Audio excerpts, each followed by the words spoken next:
경찰이 공천 헌금 의혹 등 수많은 혐의를 받는 김병기 전 민주당 원내대표에게 처음으로 소환을 통보했다고 합니다. 본격 수사에 나선 지 한 달 반 만입니다. 자, 보시죠. 오늘 서울경찰청장이 직접 브리핑을 한 모양이에요. 김병기 의원에게 출석을 요구하고 소환 조사 일자를 조율하고 있다. 너무 좀 소환이 늦어지는 것 아닙니까? 라는 지적에 대해서 워낙 조사할 게 많아서 조사 준비를 다 해야지만 소환을 할 수 있지 않겠느냐. 뭐 그건 맞는 얘기인데 자꾸 부르면 또 인권 침해다 또 이런 얘기도 한 모양입니다. 어떻게 보셨습니까? 글쎄요. 그냥 뭐 상식적으로 생각해도 이 사건이 언론에 회자되고 지금 이 김 의원이 민주당에서 제명된 지도 한참 지났지 않습니까? 그렇죠. 근데도 아직까지 소환 조사 한번 이루어지지 않았다는 거는 좀 납득하기가 어렵고요. 경찰은 어쨌든 철저한 그 조사를 위해서 사전에 주변 조사를 다 해서 혐의를 구체화한 다음에 불러서 수사하겠다라는 것 같은데 꼭 그런 방식으로만 수사가 되는 건 아니고 그게 자칫 이 수사에 대비해서 뭐 증거를 인멸한다든지 말 맞추기를 한다든지 이럴 시간을 오히려 주고 있는 거 아니냐라는 비판이 있고 물론 이제 이 피의자의 인권이라는 것도 중요한 부분입니다. 근데 지금 강선우, 김경 이 수사하고 동시에 진행이 되고 있고 연결돼 있기도 한데 지금 김병기 의원에 대한 혐의가 훨씬 더 많아요. 그리고 어떻게 보면 중하다고 볼 수도 있습니다. 근데 김경 그 전 서울시 의원 벌써 4번 이상을 불렀거든요. 그렇죠. 강선우 의원도 2번 불렀고.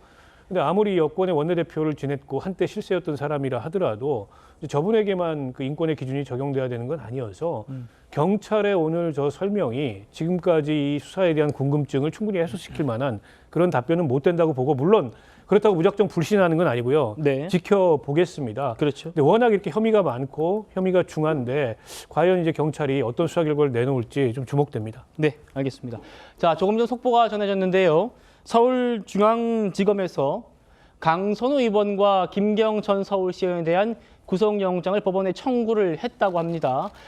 그런데 이 경찰의 영장 신청 때부터 좀 다소 논란이 있었던 이 뇌물죄 혐의가 결국 빠졌다고 하네요. 설 변호사님, 네. 이거는 어떻게 좀 봐야 됩니까? 그러니까 지금 경찰로부터 신청을 받은 뒤에 닷새 만에 아주 좀 신중하게 또 오랫동안 검토를 한 모양인데 그 결과가 또 뇌물죄 빠진 거예요.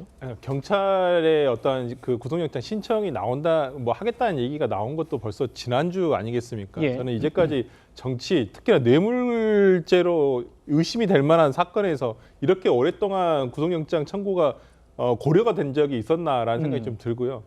그리고 이걸 지금 경찰에서도 마찬가지로 지금 어떤 정당의 공천 업무를 그냥 공무가 아니라 이건 그냥 정당이라는 하나의 조직체에서의 당무로 판단해서 지금 배임수재죄로 지금 구속영장을 청구를 한다는 것인데 조금 의문이 있습니다. 예. 그 공천이라는 것이 우리가 얘기하듯이 공직자를 위한 추천이에요. 그렇죠. 그게 어떻게 단순히 정당의 단순 사무가 될 수가 있습니까? 이건 정의 공무원으로서의 어떤 뇌물죄가 되는 게 맞지 않겠습니까? 특히나 강선우 의원은 공직자예요. 국회의원이란 공직자입니다. 근데 어떻게 이게 단순히 배임수재가 될 수 있는지 저는 이 부분 도저히 이해가 되지 않고 이게 배임죄로 될 문제인가? 이 부분은 공소가 된다고 하더라도 공소 단계에서도 상당히 의문점이 있는 일이 아닐까 싶습니다. 예, 그렇죠. 공무원을 추천하는 공천 작업이 공무가 아니라 당무다 이런 이유로 경찰은 뇌물죄 혐의를 뺐는데 아마 숙고를 한 것 같아요. 시간을 봤을 때는 닷새에 걸렸기 때문에 검찰도 이걸 적용하지 못했습니다. 저희가 좀 검찰에서 지금 좀 배포한 내용들을 좀 간략히 제가 소개를 해드리면 김경이 전국 지방선거 서울시의원 후보자 추천과 관련해서 자신을 후보자로 공천해달라는 부정한 청탁을 했고 강선우는 그 청탁을 받고 청탁으로 1억 원의 정치자금을 건네받았다라는 혐의라고 적시를 했고요.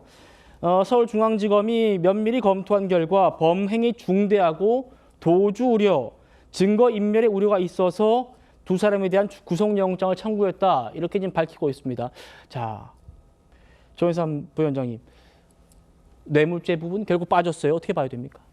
아마 검찰 단계에서도 뇌물죄 혐의가 적용될 수 없는지에 대한 법리적인 판단을 하느라 아마 구속영장 청구 시기가 지연이 된 게 아닌가 생각이 드는데요. 네. 국회의원의 경우에는 폭넓게 업무가 인정이 되곤 하죠. 그렇지만 공천이라고 하는 것이 국회의원으로서 당연히 공관위원으로서 참여하는 것인지 그것이 그 국회의원이 그 본연의 임무로 볼 수가 있는 것인지는 아마 여러 가지 법리적인 논란이 있을 수가 있습니다. 그렇기 때문에 자칫 잘못하게 되면 추후에 이러한 부분들에 대해서 무죄 판단까지 나올 수가 있지 않겠습니까? 그렇다고 한다면 그러한 부분들에 대해서 충분한 검토 끝에 뇌물죄가 아닌 배임수재죄를 적용을 한 것이 아닌가라고 보여지는데요. 이것이 최종적인 결론은 아닙니다. 기소 단계에서 법리적인 검토를 거쳐서 충분히 변경될 수 있다는 여지도 함께 말씀을 드리고 싶습니다. 홍 대변인 어떻게 보십니까? 법적으로 이제 논쟁의 소지가 있다는 건 맞는 것 같습니다. 서로 논란은 벌일 수 있겠죠. 어쨌건 그렇지만 사법기관이라는 것은 논쟁을 하기 위해서 있는 거 아닙니까? 예, 저는 공천 뇌물 왜 공천 처음엔 공천 헌금이라는 용어를 썼었는데 헌금은 부적절하다, 뇌물이다. 그래서 이제 공천 뇌물 사건 이렇게 우리가 이제 부르고 있지 않습니까? 예. 근데 거기서 어떻게든 그 뇌물자는 빼고 싶었던 그런 그 여권, 지금 이제 권력의 그 의중을 반영한 것이 아닌가 저는 그렇게 의심할 수밖에 없고요.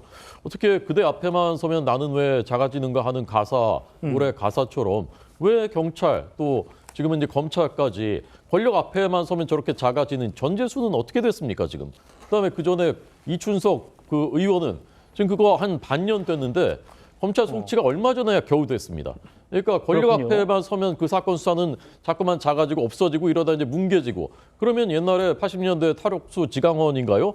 유전무죄, 무전유죄라고 했었는데 지금 이게 21세기 글로벌 선진국 대한민국에서 유권무죄, 무권유죄, 권력을 사유화하고 대통령 변호인이었다고 높은 자리 가고 대통령 반대 변호했다고 그 사람은 안 된다라고 하고 이렇게 역주행하고 있는 것이 우리의 현실인 것입니다.